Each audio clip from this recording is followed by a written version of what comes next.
વિદ્યાર્થી મિત્રો, very good morning to all of you. ધોરણ 11 ચેપ્ટર નંબર 4 રાસાયણિક બંધન અને આણ્વીય રચનાની અંદર આપણે ચર્ચા કરતા હતા. હવે આ લેક્ચરની અંદર જનરલી આપણે કઈ બાબતોની ચર્ચા કરી હતી? તો કે ભાઈ સર, આપણે કોસેલ લુઈસના અભિગમ ઉપર પહેલા લેક્ચરની અંદર સ્થાયી સમઘન માટે વાત કરી કે ભાઈ 8 પરમાણુ છે ખૂણા ઉપર ગોઠવે, અથવા તો આપણે એ ખબર પડી કે કોઈ પણ પરમાણુ કેટલા ઇલેક્ટ્રોન ગુમાવે અથવા તો કેટલા ઇલેક્ટ્રોન મેળવે. તો કે ભાઈ આપણે પહેલા પણ મેં તમને કીધું હતું કે ભાઈ કોઈ પણ પરમાણુ છે અથવા તો કોઈ પણ તત્વ છે એ પોતાની ઇલેક્ટ્રોન રચના એ નિષ્ક્રિય વાયુ જેવી બનાવવાનો પ્રયત્ન કરે, અને આ કારણોસર એ પોતે ઇલેક્ટ્રોન ગુમાવી અને ધન આયન બને અથવા તો ઇલેક્ટ્રોન મેળવી અને ઋણ આયન બનવાનો પ્રયત્ન કરે. આ એનો પ્રયત્ન હોય છે, બરોબર, કે જેથી કરીને કાં તો એ ધન આયન બને અથવા તો એ કેવો બને, ઋણ આયન બને. ઓકે, સેકન્ડરીથી કાલે આપણે વાત કરી હતી, બરોબર, સહસંયોજક બંધ માટેની કે અષ્ટકના નિયમની અંદર જોયું હતું કે જુદા જુદા પરમાણુ છે એમાંથી ઇલેક્ટ્રોન છે એનું સ્થાનાંતર થાય અથવા તો ઇલેક્ટ્રોન છે એની શું થાય, આપલે થાય. અને આ ઇલેક્ટ્રોનની આપલેના કારણે, શેના કારણે, ઇલેક્ટ્રોનની આપલે છે એના કારણે સહસંયોજક બંધ છે એની રચના થાય. જો એક એક ઇલેક્ટ્રોનની ભાગીદારી થઈ હોય તો એકલ સહસંયોજક બંધ કહેવાય. એક કરતાં વધારે હોય તો શું કહેવાય, એને ગુણક બંધ. ગુણક એટલે મેં તમને સમજાવ્યું હતું કાલે, મલ્ટિપલ બોન્ડ, એક કરતાં વધુ, એને શું કહેવાય, ગુણક બંધ. એ પછી દ્વિબંધ પણ હોઈ શકે અથવા તો એ ત્રિબંધ પણ હોઈ શકે, બરાબર. જનરલી આપણે ચર્ચા એ બાબત ઉપર કરતા હતા, તો એ વાત ઉપર આપણે ચર્ચા કરવાની હતી. કઈ વાત ઉપર હતી ચર્ચા કરવાની આપણે? તો કે ભાઈ એકલ સહસંયોજક દ્વિસહસંયોજક બંધ કરતા પણ આપણે આગળ વધ્યા હતા કે ભાઈ કોઈ બહુપરમાણુય ધન આયન હોય અથવા તો બહુપરમાણુય ઋણ આયન હોય તો એની અંદર કેવી રીતે લુઈસ બંધારણ જોવું, તેની અંદર પણ આપણે જોતા હતા કે જો ધન આયન હોય તો એટલા ઇલેક્ટ્રોન એ પોતે ગુમાવે, જો ઋણ આયન હોય તો એટલા ઇલેક્ટ્રોન પોતે મેળવે. ક્યાંથી મેળવે કે ક્યાંથી ગુમાવે? તો કે જો ગુમાવે તો એ પોતે ગુમાવે, ને મેળવે તો કોઈ ગુમાવેલો પરમાણુ છે એની પાસેથી અને મેળવેલા હોય. કોણ છે એની બાજુમાં, એની સાથે કંઈ લેવા દેવા નથી, બરોબર. અને જો માનો કે એની પાસે વીજભાર ન હોય ને છતાં પણ વીજભાર આયન વાળો બનતો હોય તો જેટલા ધન છે એટલા ઋણ, બરોબર. કેટલા ધન ને કેટલા ઋણ કેમ લખવાના મેં તમને સમજાવ્યું હતું કે ભાઈ 8 ઇલેક્ટ્રોન કરતા વધે તો પ્લસ લખવાનું, ઘટે તો શું લખવાનું, માઇનસ લખવાનું, બરોબર છે. એ બાબતની ચર્ચા આપણે આગળ કરી હતી, એની પ્રેક્ટિસ કરશો એટલે તમને પણ લુઈસ બંધારણ છે એ આવડશે, એમાં કંઈ મોટી વાત નથી. ઓકે, ત્યાર પછી કોયડા આપણે 1-2 આપેલા છે, એ કોયડા ઉપર આપણે જવાનું છે. કોયડો 4.1, કયો કોયડો આપેલો છે આપને? કોયડો 4.1. આ 4.1 નંબરની અંદર શું કીધું કે CO અણુની લુઈસ બિંદુ રચના લખો. આપને આવું કીધું છે, CO અણુની લુઈસ બિંદુ રચના લખો. શેની લખવાની છે આપણે? CO અણુની લુઈસ બિંદુ રચના લખો. એના ઉપર આપણે જોવાનું છે કે CO અણુની લુઈસ બિંદુ રચના કેમ થાય. હવે તમને ટેક્સ્ટ બુકની અંદર ઘણા બધા પહેલું સોપાન ને બીજું સોપાન, મતલબ પહેલું સ્ટેપ ને બીજું સ્ટેપ એવું કરીને ઘણું બધું આપ્યું છે. આપણે સીધી અને સિમ્પલ એટલે આપણા નિયમ પ્રમાણે એટલે સીધું લુઈસ બિંદુ રચના છે સીધી આવી જશે, બરોબર. કેમ લખવું, પૂછડું લખવું, ઢેકડું લખવું એવું કંઈ આપણે જોવાનું નથી. ઓકે, કઈ રીતે લખીએ આપણે? તો કે ભાઈ આ કાર્બન અને આ ઓક્સિજન. હવે તમને ખબર હોય કાર્બન પાસે કેટલા ઇલેક્ટ્રોન હોય? તો કે ભાઈ કાર્બન નંબર 6, પહેલી કક્ષામાં 2, પાછળ વધે 4. તો હું લખું અહીંયા 1 2 3 અને 4. અહીંયા કેટલા? તો કે 1 2 3 4 5 અને 6. આ ઓક્સિજન નંબર 8, પહેલી કક્ષામાં 2, બીજી કક્ષામાં 6. રેડી? આ વાત થઈ ગઈ આખી. ઓકે, હવે સેકન્ડરી થિંગ કે આ જે પરમાણુ છે એની અંદર બંધ બનાવવા માટેની વાત કરો. ચાલો આપણે બંધ બનાવીએ તો કેવી રીતે બનશે પહેલા જો. આ પેલો બંધ મેં બનાવ્યો, આના કેટલા ઇલેક્ટ્રોન થયા? 1 2 3 4 5 6 અને 7. હાલો બીજો બંધ બનાવ્યો તો શું થાય? CO આની ઉપર કોઈ જાતનો વીજભાર તો નથી, બરોબર. જો લખવું હોય તો એક ઉપર પ્લસ ને એક ઉપર માઇનસ લખવો પડે, બરોબર. આના 8 થઈ ગયા. હવે જો 4 બે બંધના 4 5 6 7 અને 8 ઓક્સિજનનું કામ પૂરું. હલો કાર્બનનું તો કે 4 ને 2 6, કાર્બનના હજી ઘટે છે, બરોબર. આના થઈ ગયા છે. આના કેટલા ઘટે છે હજી? તો કે સર આના 6 થી હજી 2 ઘટે છે. તો એટલા માટે શું કરવાનું ખબર છે કે આ ઇલેક્ટ્રોન છે એને હું અહીંયા લખું છું, આ ઇલેક્ટ્રોનને હું અહીંયા લખું છું. શું કરું છું એ જોજો. આની વચ્ચે મેં હું ત્રીજો બંધ બનાવું એટલે શું થયું? તો કે અહીંયા 6 7 7 8 અને 9 એટલે અહીંયા એક બંધ વધી ગયો, એક ઇલેક્ટ્રોન વધી ગયો. અષ્ટક કરતા એક ઇલેક્ટ્રોન વધ્યો, અહીંયા અષ્ટક કરતા એક ઇલેક્ટ્રોન ઘટ્યો. કેમ ખબર પડી? તો કે 3 બંધના 6 ને 1 7, એક ઘટે છે એટલે ઋણ વીજભાર, એક વધે છે એટલે ધન વીજભાર. તો હવે ધન વીજભારનો મતલબ એવો થાય કે ઇલેક્ટ્રોન ગુમાવે. પહેલા આપણે શું કામ પ્લસ લખ્યો? તો કે ઇલેક્ટ્રોન વધ્યો એટલે પ્લસ લખ્યો, અહીંયા ઘટ્યો એટલે માઇનસ લખ્યો. હવે તો કે હવે શું કરવાનું? તો કે ધન વીજભારનો મતલબ તો કે ઇલેક્ટ્રોન ગુમાવે, ઋણ વીજભારનો મતલબ તો ઇલેક્ટ્રોન મેળવે. તો આ એણે ગુમાવ્યો અને આ એણે મેળવ્યો. હવે તમે જુઓ કે આ 6 અને 2 8, આ 6 અને આ 2 8, આ થઈ ગઈ તમારી CO અણુની રચના. શની રચના થઈ ગઈ? આ CO અણુની લુઈસ બિંદુ રચના. તમારી ટેક્સ્ટ બુકમાં અંતે આ જ આપ્યું છે, બરોબર. એટલે આપણે ઈ કે ઈ પ્રમાણે કરતા આપણી રીતે તમે કરો તો એક જ લીટીમાં એનો જવાબ આપને મળે છે. પણ ખાસ હું તમને કહું છું, એક્ઝામમાં તમને પૂછે ત્યારે પણ કે અત્યારે તમારે ખાસ પહેલા પેન્સિલથી કરવાનું, પછી તમારે એને બોલ પેનથી પોઈન્ટ આઉટ કરવાનું, બરોબર. કે જેથી કરીને તમારાથી ભૂલ ના પડે. નહીતર પછી શું થાય? તમે બોલ પેનથી પછી આમ કંઈ મારી જેમ ચેકી દો કે આ લાઈનથી ગયો ને અહીંયા આવી ગયો, તમે તો એવું કરી શકવાના નથી. ઓકે, સેકન્ડ એક્ઝામ્પલ ઉપર જઈએ. આપેલું છે બીજું કોયડો 4.2. શું કીધું છે? નાઇટ્રાઇટ આયન NO2 માઇનસની લુઈસ રચના લખો.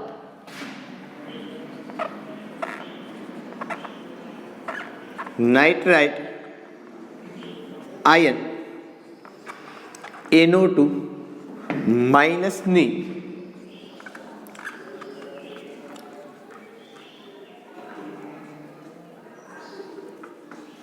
લુઈસ રચના લખો. શેની? નાઇટ્રાઇટ આયન NO2 માઇનસની લુઈસ રચના લખો. હાલો, કોની લખવાની છે આપણે? NO2 માઇનસની. જો દેખાય છે આપને કે અહીંયા આપણે ઋણ વીજભાર વાળો આયન છે એ બનાવવાનો છે. હાલો, કોને લેવાનો આપણે? તો કે એક તો ઓછી સંખ્યા હોય ને, રેડી, મધ્યની અંદર લેવાનો. હાલો, આ આપણો નાઇટ્રોજન, આ ઓક્સિજન અને આ ઓક્સિજન, રેવડી. ચાલો, હવે દરેકના ઇલેક્ટ્રોન આપણે દર્શાવવાના છે. ઓક્સિજન પાસે 6 હોય, 1 2 3 4 5 અને 6. અહીંયા 1 2 3 4 5 અને 6. નાઇટ્રોજનમાં કેટલા હોય? 5 ને, તો 1 2 3 4 અને 1 અહીંયા લખું 5. માઇનસ છે એટલે ખાસ ધ્યાન રાખવાનું છે આપણે કે એક બાજુ માઇનસ વીજભાર રાખવાનો છે, બરોબર. ચાલો, અને માઇનસ વીજભાર હોય છે તમારે આમ પણ જોવો તો બીજી પણ ખબર પડે કે એનો બંધ ઘટતો હોય. કાર્બન છે ખરેખર 4 બંધ બનાવે, એક ઘટ્યો, પ્લસ છે એટલે એક બંધ વધ્યો હોય. જો કે એક બંધ ઓક્સિજન 2 બને, એક બંધ વધી ગયો. એવી રીતે પણ તમે વિચારી શકો, બરોબર. ઓકે, હાલો, પહેલા આપણે જોવાનું છે. પહેલા બે બાજુ હું એક એક બંધ તો મૂકી જ દઉં, કારણ કે એક એક બંધ તો બનવાના જ છે, તો જ જોડાણ થાય. હાલો, આટલું થઈ ગયું સર. ઓકે, હાલો, હવે અહીંયા જુઓ. આના કેટલા ઇલેક્ટ્રોન થયા? આ 2, આ બંધના 2 4 5 6 અને 7, એક ઘટે છે. હાલો,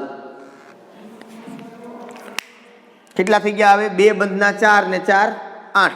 નાઇટ્રોજનના 1 2 અને 3 બંધ એટલે 6 6 ને આ 2 8 નાઇટ્રોજનના થઈ ગયા. ઓક્સિજનમાં આવો 1 2 3 4 5 બંધના 2 7, એક ઘટે છે ને ઘટવો પણ જોઈએ. શું કામે? તો કે માઇનસ વીજભાર ક્યાંક તો આપણે મૂકવો ને. આ માઇનસ વીજભાર મૂકવું, ક્યાંકથી ઇલેક્ટ્રોન આવે છે એટલે આ માઇનસ. અહીંયા માઇનસ ન લખવો હોય તો મેં તમને સમજાવેલું છે, આખા ઉપર શું લખી નાખવાનું?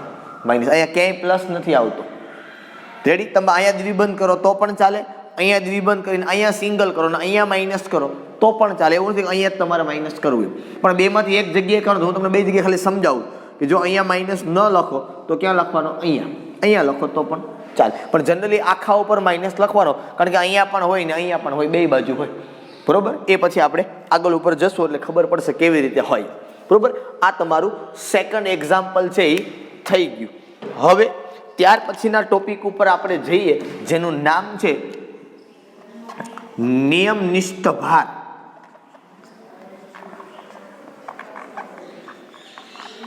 આને કહેવાય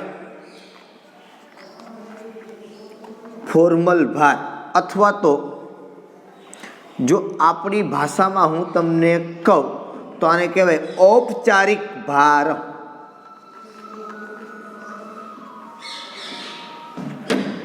ઓકે, આ ટોપિક ઉપર આપણે કામ કરવું છે. એકદમ સરળ છે. ટેક્સ્ટ બુકમાં ભલે ગમે એમ એને ગુસ્તા મારીને આપ્યું, આપણે એનો મેઇન મિનિંગ જે છે, જે મતલબ છે, એની સાથે મતલબ છે, એની હારે આપણે કામ કરવું છે. નિયમનિષ્ઠ ભાર, ફોર્મલ ભાર એટલે ઔપચારિક ભાર. ઔપચારિક ભાર કોને કહેવાય? ખરેખર નિયમનિષ્ઠ ભાર છે ને એ કોઈ વીજભાર છે એનું નિર્દેશન નથી કરતો. બરોબર, એની કોઈ ગણતરીમાં લેવામાં આવતો નથી. છતાં પણ જો એ પરમાણુ ઉપર વીજભાર હોય તો એ દર્શાવે છે. પણ શેની અંદર ગણી શકાય? ક્યારે ગણી શકાય નિયમનિષ્ઠ ભાર? કે જો તમને એ અણુનું લુઈસ બિંદુ નિરૂપણ સાચું કરેલું હોય તો તમે એના ઉપર નિયમનિષ્ઠ ભાર અથવા તો ફોર્મલ ભાર ગણી શકો. ફોર્મલ ભાર શું છે? તો કે અહીંયા NO2 આખા ઉપર મેં માઇનસ લખ્યો છે, એમાંથી કયા ઓક્સિજન ઉપર માઇનસ વીજભાર છે? તો એ ઉપર તમે કેલ્ક્યુલેટ કરશો તમને -1 મળશે. કેમ ગણતરી કરાય સમજાવો. અહીંયા તમે આખા અણુ ઉપર જોવો તો તમને ક્યાંય દેખાતો નથી. આની ઉપર પ્લસ છે ને આની ઉપર માઇનસ છે. બરોબર, તો આ તમે ગણી શકો કે આની ઉપર પ્લસ છે ને આની ઉપર માઇનસ. આ તમે ગણી શકો. શું કરી શકો? ગણી શકો. બસ આને શું કહેવાય? નિયમનિષ્ઠ ભાર. આ કોઈ જરૂરિયાત વાળો વીજભાર નથી. ભાર એટલે વીજભાર. બરોબર, ફોર્મલ ભાર મતલબ ઔપચારિક ભાર. આની ક્યાંય ગણતરી ખરેખર કરવામાં આવતી નથી અથવા ક્યાંય જરૂરિયાત આવતી નથી. છતાં પણ આપણે કેલ્ક્યુલેટ કરી શકીએ. બાયચાન્સ તમને કોક દી ક્યાંક પૂછ્યું હોય કે આનો નિયમનિષ્ઠ ભાર કેટલો થાય તો આપણને આવડવું જોઈએ. પણ તમને ક્યારે આવડે? તમને ક્યારે આવડે? તો કે જ્યારે તમને એનું લુઈસ બિંદુ નિરૂપણ આવડતું હોય તો તમને એનો નિયમનિષ્ઠ ભાર ગણતા આવડે. નહીતર તમને એનો નિયમનિષ્ઠ ભાર ગણતા આવડે નહીં. અથવા તમે ત્યારે એનો ફોર્મલ ભાર ગણતા આવડે નહીં. બરાબર, ચાલો. ઓકે, હવે કોઈ પણનો નિયમનિષ્ઠ ભાર મતલબ ફોર્મલ ભાર કેવી રીતે ગણવામાં આવે તો એના માટેનું સૂત્ર છે. હું તમને સીધું આપું, ટેક્સ્ટ બુકમાં પણ આપેલું છે. F = x - NB - 1/2B. બરોબર સર, આ શું છે? તો અહીંયા લખી દો તમને. F એટલે ફોર્મલ વીજભાર, જ્યાં x બરાબર પરમાણુમાં અથવા તો પરમાણુના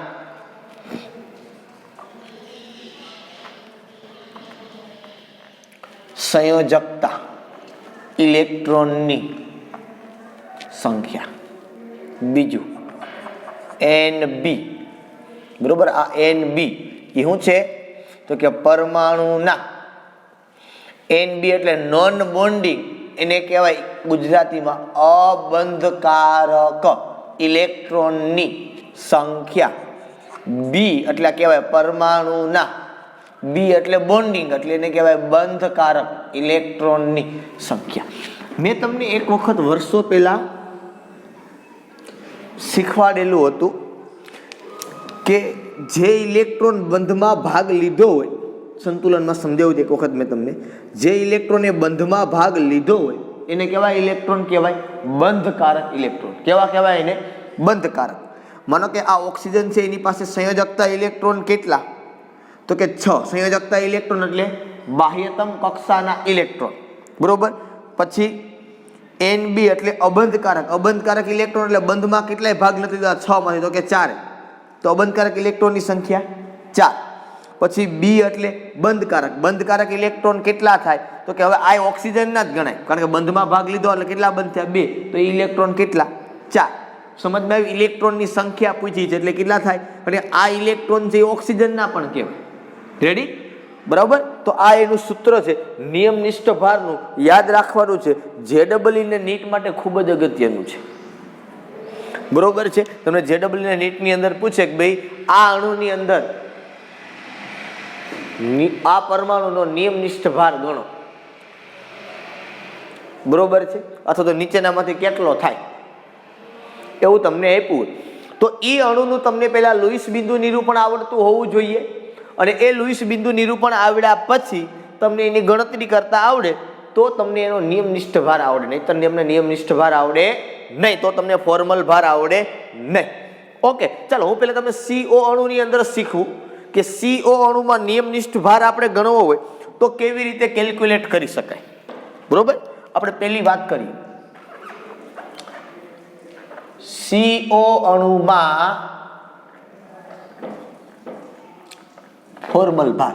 જો લુઈસ બિંદુ નિરૂપણ લખવું પડે પણ આપણી પાસે દર્શાવેલું છે એટલે હું કંઈ કરતો નથી, સીધું જ હું સૂત્ર મૂકું છું.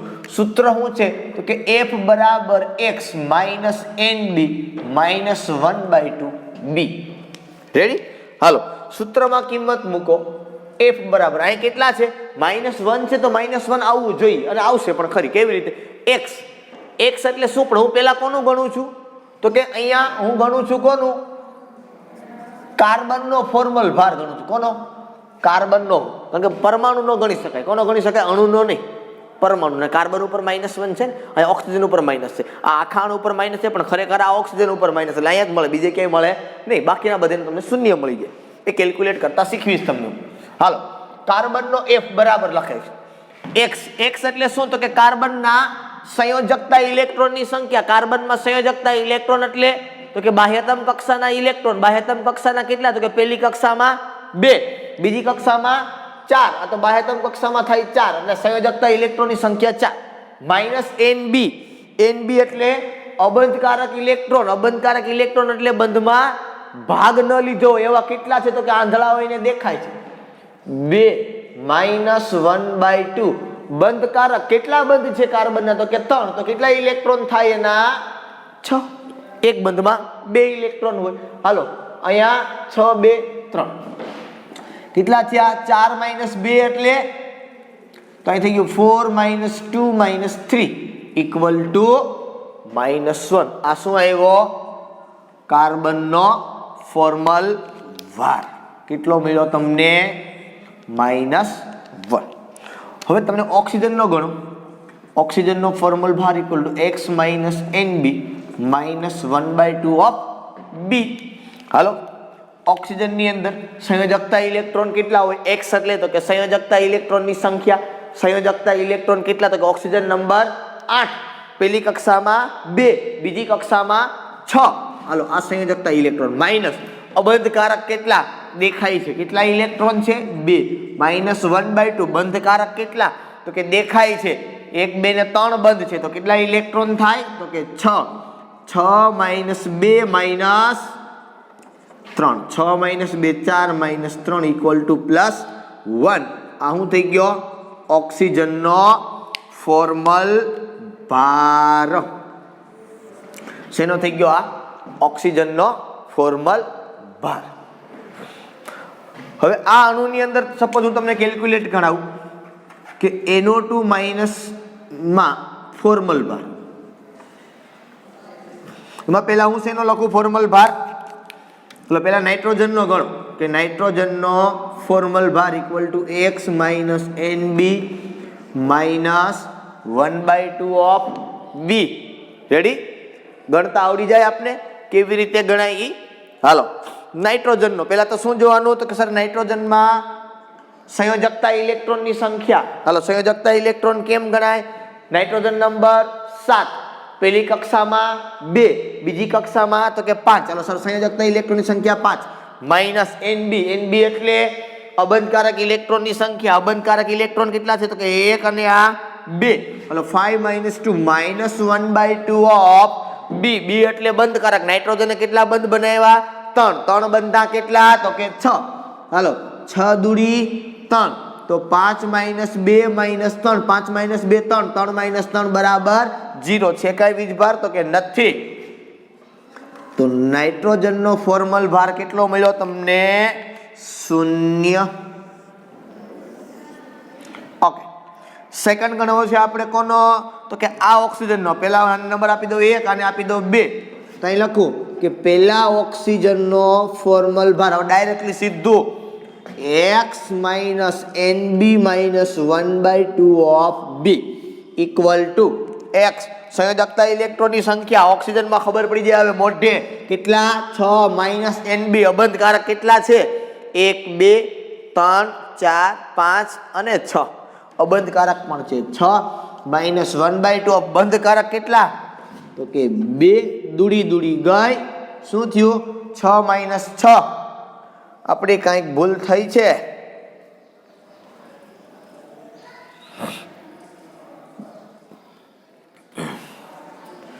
અહીંયા કેમ 0 આવ્યો?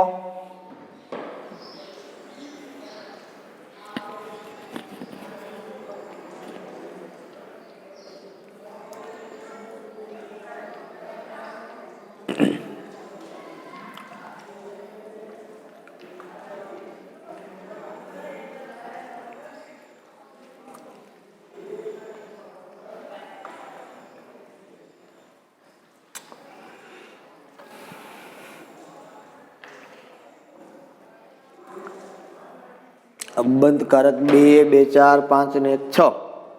ઓલા 2 એટલે 2 2 ગયા. તો એક વધે ને. હા, અહીંયા 2 2 ગયા એટલે 0 - 1 એટલે -1 બરાબર. હાલો, પહેલા ઓક્સિજનનો કેટલો મળ્યો ફોર્મલ ભાર તમને? -1. ચાલો, એવી રીતે આપણે કોનો હજી ગણીએ? બીજાનો પણ ગણી લઈએ. બરોબર. હાલો, સેકન્ડ ઓક્સિજનનો ફોર્મલ ભાર equal to x - Nb - 1/2 of B equal to, હાલો આવડી જાહે. ઓક્સિજનમાં 6, અબંધકારક કેટલા છે? તો કે 4. 6 - 4 -1/2. બંધકારક કેટલા બંધ? 2. 2 બંધના કેટલા? 4 ઇક્વલ ટુ 6 - 4. અહીંયા 2 એટલે 2. તો 2 - 2 એટલે 0. તો સેકન્ડ ઓક્સિજનનો ફોર્મલ ભાર કેટલો આવી ગયો? 0. સેકન્ડ ઓક્સિજનનો ફોર્મલ ભાર કેટલો થઈ ગયો? 0. તો આવી રીતે આપણે કોઈ પણ અણુ તમને આપેલો હોય એ અણુનો ફોર્મલ ભાર છે એ ગણી શકીએ અને આટલો થાય. તમારે હોમવર્કની અંદર બરોબર હું તમને અણુ આપી દઉં છું. ઓઝોનમાં ગણવાના છે 3 ઓક્સિજનના. બરોબર છે. ઓઝોનમાં કેલ્ક્યુલેટ કરજો. ત્યારબાદ તમે કેલ્ક્યુલેટ કરજો CO3 માઇનસમાં. પછી તમે કેલ્ક્યુલેટ કરજો HNO3 માં. દરેક પરમાણુનો તમારે નિયમનિષ્ઠ ભાર કેલ્ક્યુલેટ હોમવર્કની અંદર કરવાનો છે અને આવડી જશે. એમાં ક્યાંય બહુ મોટી વાત નથી. એ જ પ્રમાણે તમારે NH4+ ની અંદર પણ કરવાનો છે. શેની અંદર? NH4+ ની અંદર દરેકનો નિયમનિષ્ઠ ભાર છે એ તમારે ગણવાનો છે. દરેક પરમાણુનો ગણી નાખવાનો. બરોબર. આટલા તમારે હોમવર્કમાં. મેં તમને એ કેલ્ક્યુલેટ કરતા શીખવા છે જે તમને ટેક્સ્ટ બુકમાં આપેલા નથી. બરોબર છે. બાકીના તમને ઓઝોન એક ટેક્સ્ટ બુકમાં આપ્યો છે. આ પ્રમાણે તમારે સીધું કેલ્ક્યુલેટ કરી દેવાનું. એકદમ સરળ છે, કાંઈ એમાં અઘરા જેવું નથી. ઓકે, ત્યાર પછીના ટોપિક ઉપર આપણે જવું છે. બરોબર કે શું ટોપિક તમને આપેલો છે એના ઉપર કે અષ્ટકના નિયમની મર્યાદા.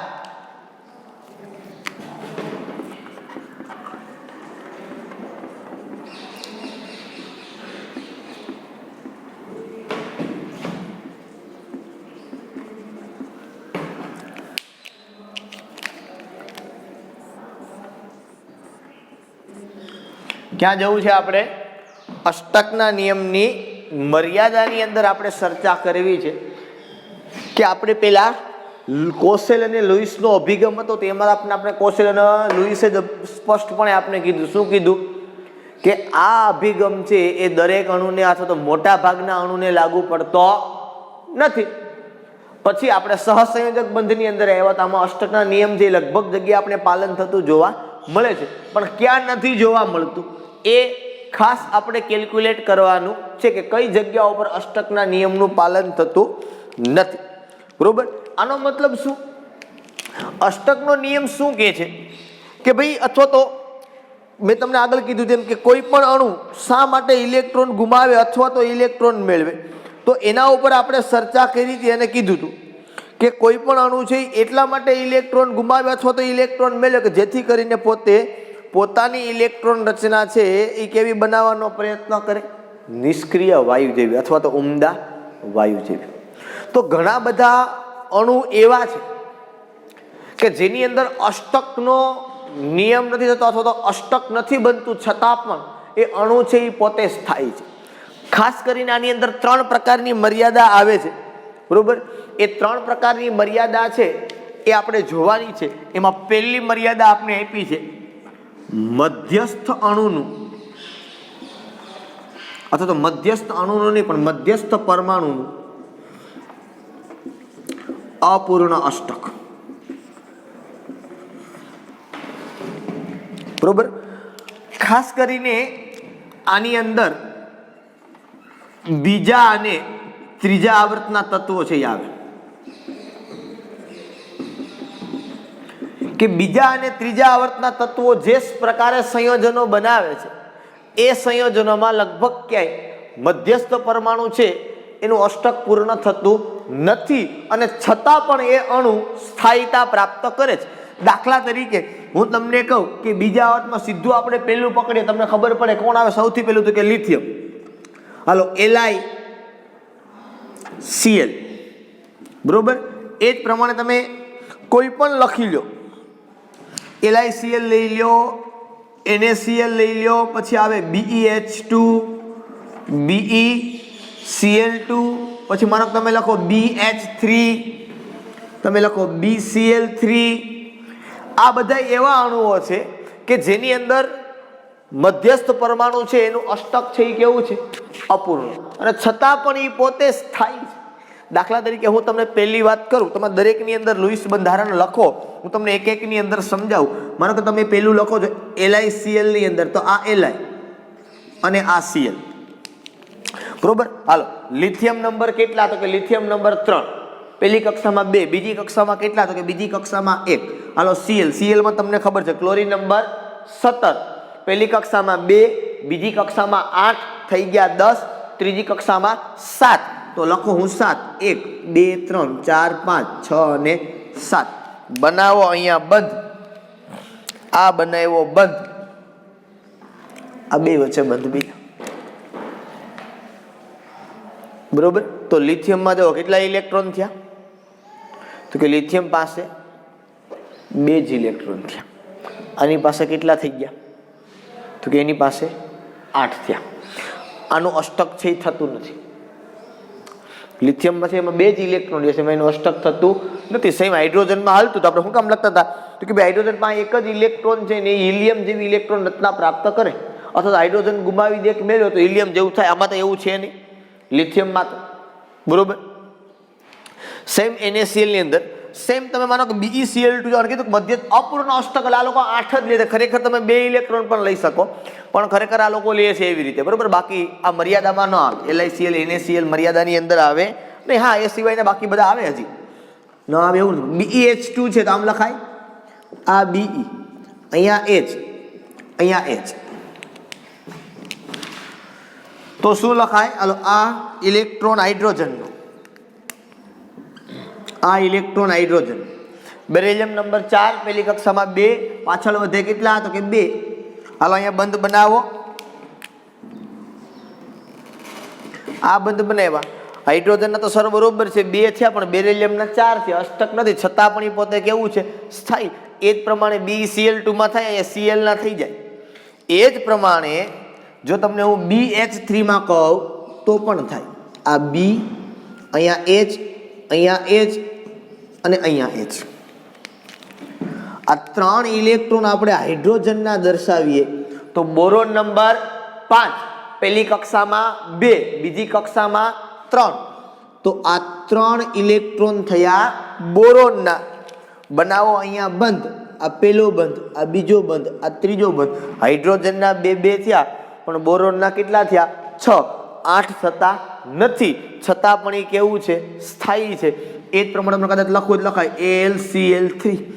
આ બધા એવા અણુઓ છે કે જેમાં અષ્ટક પૂર્ણ થતું નથી, છતાં પણ આ બધા અણુઓ છે એ કેવા છે? સ્થાયી છે. બરોબર. આનો મતલબ એમ થયો કે અષ્ટકનો નિયમ છે એ સાર્વત્રિક નથી.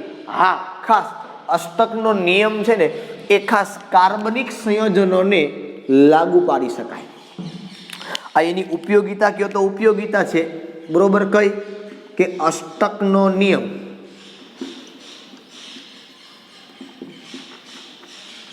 કાર્બનિક સંયોજનોને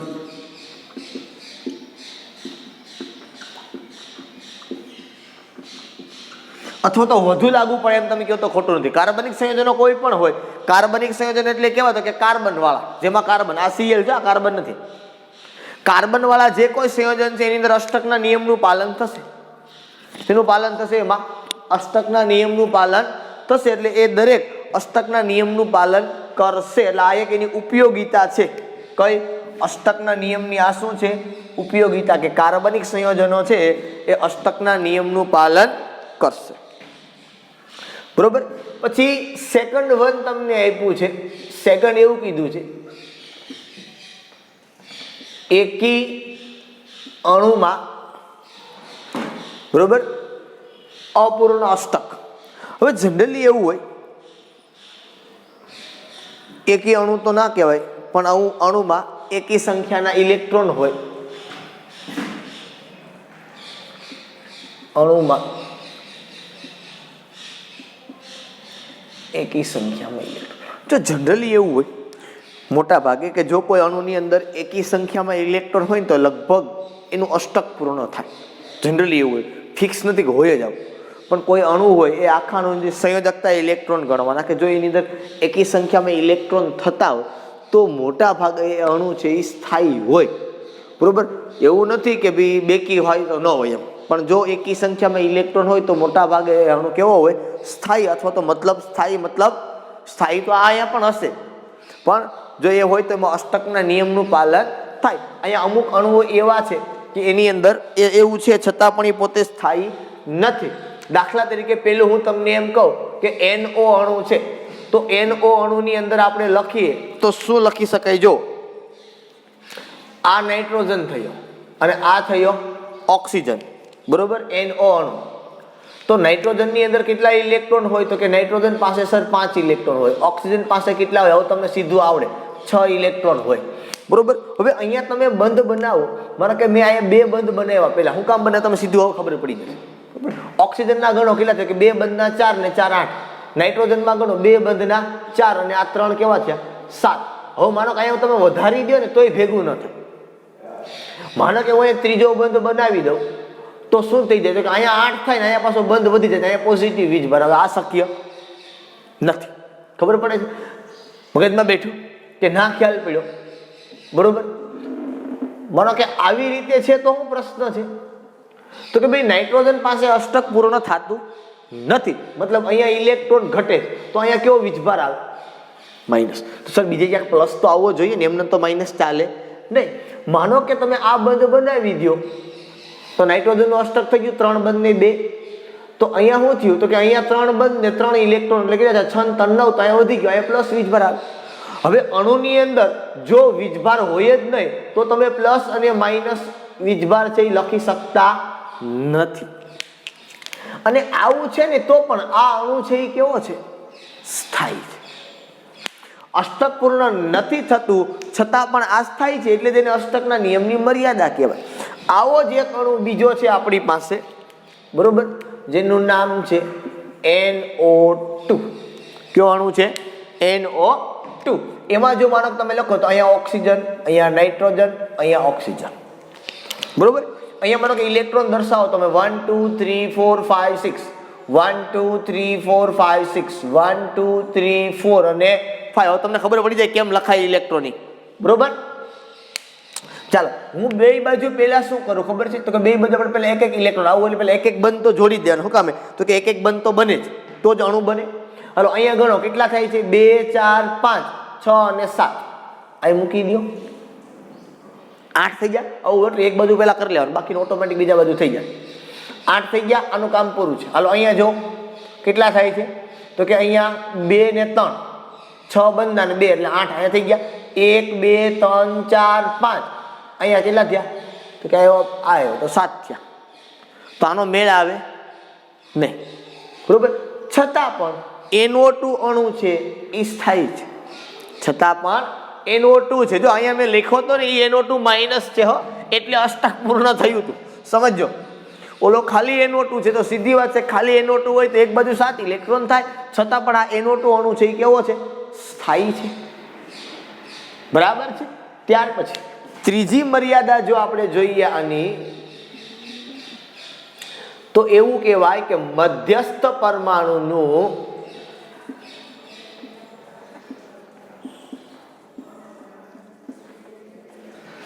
વિસ્તૃત અષ્ટક. મધ્યસ્થ પરમાણુનું વિસ્તૃત અષ્ટક મતલબ વિસ્તરેલું અષ્ટક. એમાં સપોઝ હું તમને પહેલી વાત કરું એક્ઝામ્પલ તરીકે PCl5. શેની વાત કરું, PCl5. તો આપણે આવું લખીએ કે અહીંયા માનો કે આ ફોસ્ફરસ થયો તમારો, આ એક Cl, આ બીજો, આ ત્રીજો, આ ચોથો અને આ પાંચમો, બરોબર. હવે ફોસ્ફરસમાં જાવ તો શું થાય, તો કે ફોસ્ફરસમાં જઈએ, ફોસ્ફરસ નંબર 15, પહેલી કક્ષામાં 2, બીજી કક્ષામાં 8, ટોટલ થયા 10, ત્રીજી કક્ષામાં કેટલા વધ્યા, તો કે 5. તો હું 5 ઇલેક્ટ્રોન લખું, આ 1, આ 2, આ 3, આ 4 અને આ 5. કેમ લખાય ખબર પડી. ક્લોરીન, ક્લોરીન નંબર 17, પહેલી કક્ષામાં 2, બીજી કક્ષામાં 8, થયા 10, ત્રીજી કક્ષામાં 7. હાલો 7 લખવાના બધી, આ 1 2 3 4 5 6 7, 1 2 3 4 5 6 7, 1 2 3 4 5 6 7, અહીંયા 1 2 3 4 5 6 7, અહીંયા 1 2 3 4 5 6 ને 7. હાલો બનાવો આની અંદર બંધ, તો બની આવીએ. આ પેલો બંધ, અહીંયા એક એક બંધ બધા યારે બનાવી નાખો અને એક એક જ બનાવવા પડે. તો બધાય ક્લોરીનમાં તમે જુઓ 6 ને 2 8, ક્લોરીનનો અષ્ટક પૂર્ણ થઈ ગયો. ઓકે, ફોસ્ફરસનો ગણો કેટલા બંધ, 5. કેટલા થયા, 5 ને બદલે 5 બંધ થયા. કેટલા ઇલેક્ટ્રોન થયા, 10. આ અષ્ટકને બદલે દષ્ટક થઈ ગયું. અહીંયા શું થઈ ગયું, આ 10 બંધ 5 બંધ બન્યા તો 10 ઇલેક્ટ્રોન થયા. છતાં પણ PCl5 નો અણુ છે એ કેવો છે, સ્થાયી છે. એવી જ રીતે એક બીજું આવે H2SO4. મારાથી ભૂલથી તમને H2SO4 નું એક્ઝામ્પલ આગળ અપાઈ ગયું હતું, બરોબર.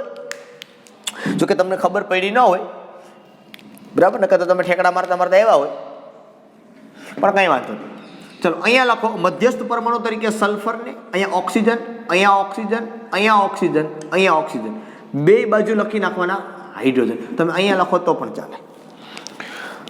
હવે પેલા હાઇડ્રોજનના ઇલેક્ટ્રોન હું મૂકી દઉં તો કે હાઇડ્રોજનનો 1, હાઇડ્રોજનનો 1, ઓક્સિજનના 6.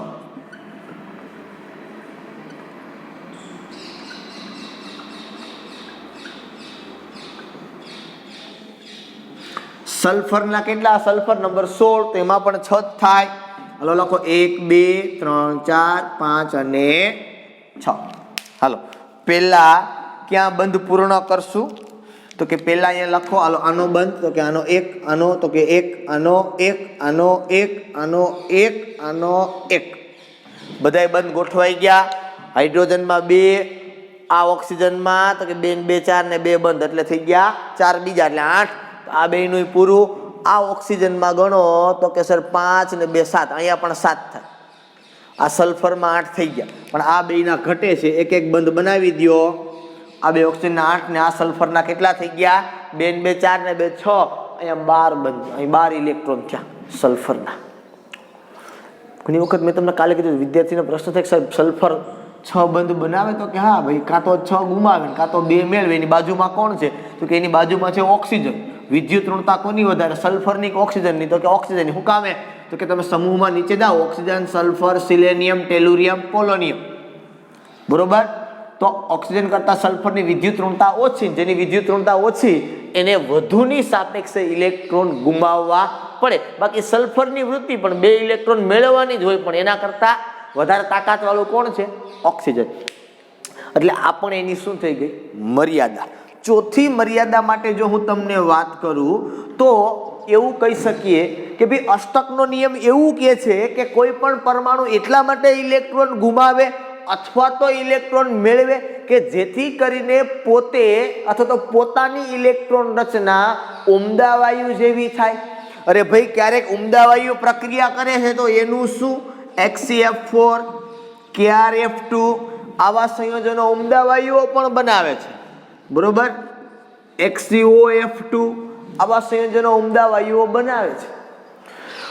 જો કોઈ પરમાણુ કે કોઈ અણુ છે કે કોઈ તત્વ ઇલેક્ટ્રોન ગુમાવીને ઉમદા વાયુ જેવી ઇલેક્ટ્રોન રચના બનાવે તો એનો મતલબ ઉમદા વાયુ તો પ્રક્રિયા કરવો જ ના જોઈએ. તો પછી અહીંયા માનો HCF4 માં તમે લખો તો શું થાય?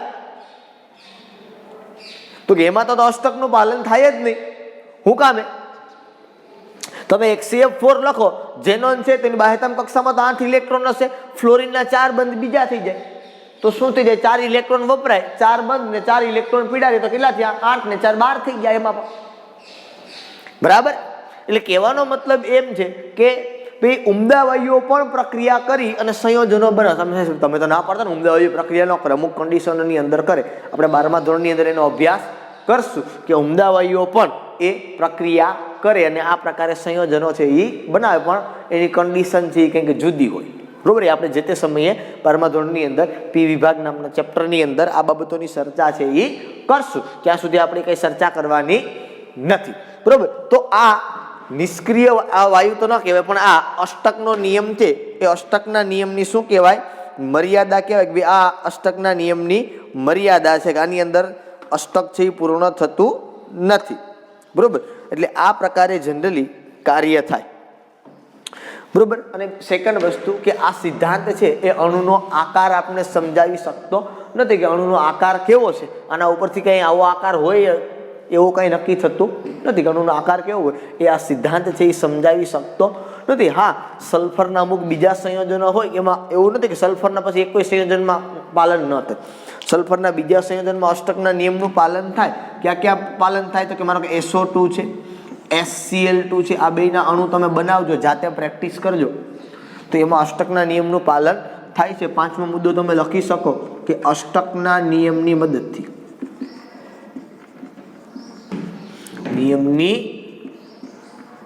મદદથી અણુના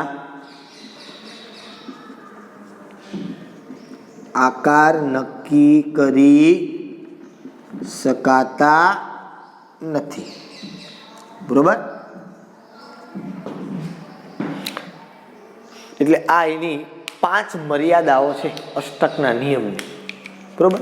અહીંયા માનો તમારે ક્યાંય આડાહવલું કરવું હોય, એક ઇલેક્ટ્રોન ગુમાવો હોય ને એક મેળવવો હોય ને આવું તમે કરો અહીંયા તો એ શક્ય થાય. કેવું? તો કે અહીંયા તમે કરો પ્લસ વીજભાર, અહીંયા તમે કરો માઇનસ વીજભાર, એટલે અહીંથી ઇલેક્ટ્રોન જાય અને અહીંયા ઇલેક્ટ્રોન આવે તો શું થઈ ગયું? જો 1 2 3 4 5 6 7 અને 8 નાઇટ્રોજનમાં કરો તો થઈ જાય 1 2 આ 3 બંધના 6 ને કાંઈ શું થઈ ગયું?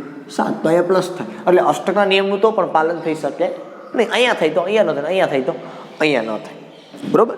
એટલે કહેવાનો આખો મતલબ એવો છે આપણી પાસે અહીંયા કે આ રીતે અણુઓ છે એની અંદર બધાય અણુઓની અંદર અષ્ટકના નિયમનું પાલન થતું નથી. અને મૂળ વાત એ છે કે જેને તમે રોલ મોડલ ગણીને ચાલતા હતા હવે એમાં પણ અષ્ટકનું પાલન નથી થતું.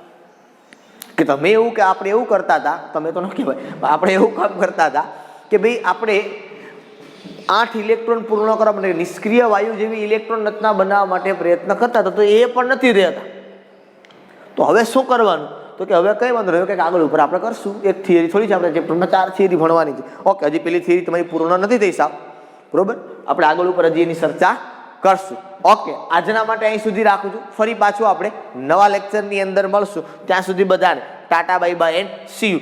પણ જે કામ તમને આપ્યું છે મેં હોમવર્કની અંદર આ પણ કરવાનો છે તમારે બનાવવાના, આ પણ તમારે બનાવવાના છે, એટલે એ તમારે યાદ રાખવાનું છે, બરોબર. આ નાનો મુદ્દો છે પણ છે અગત્યનો કે અષ્ટકનો નિયમ છે કાર્બનિક સંયોજનોને લાગુ પાડી શકાય કે જ્યાં સફળતાપૂર્વક લાગુ પડે છે. અહીંયા મર્યાદા છે પણ કાર્બનિક સંયોજનમાં ક્યાંય એની મર્યાદા જોવા મળતી નથી. એટલે ખાસ કરીને માનો તમને ક્યાંક JEE કે નીટની અંદર પૂછાઈ શકે એવો મુદ્દો છે કે નીચેનામાંથી કયા સંયોજનને અષ્ટકના નિયમનું પાલન થતું નથી. કે થઈ શકે તો એમાં કાર્બનિક આવે, ન થઈ શકે તો કાર્બનિક સિવાય ના આવે, બરોબર. એટલે આ ખાસ યાદ રાખજો. કાર્બનિક સંયોજન એટલે કેવા, તો કે જે સંયોજનની અંદર કાર્બન હોય એને કાર્બનિક સંયોજન કહેવાય. ઓકે, એ પણ આપણે 2 ચેપ્ટર આખા એને ભણવાના છે, એટલે ત્યારે વધારે ચર્ચા કરશું, પણ અત્યારે તમને ખાલી આ ખબર હોવી જોઈએ. આ નાના નાના એવા અમુક મુદ્દા હોય કે જે મુદ્દાઓ છે એ આપણે લાગતા હોય એકદમ સરળ, પણ જ્યારે પૂછાય ત્યારે આપણે એમાંથી કંઈ આવડે નહીં. ઓકે, અહીં સુધી આપણે આજના માટે રાખીએ છીએ.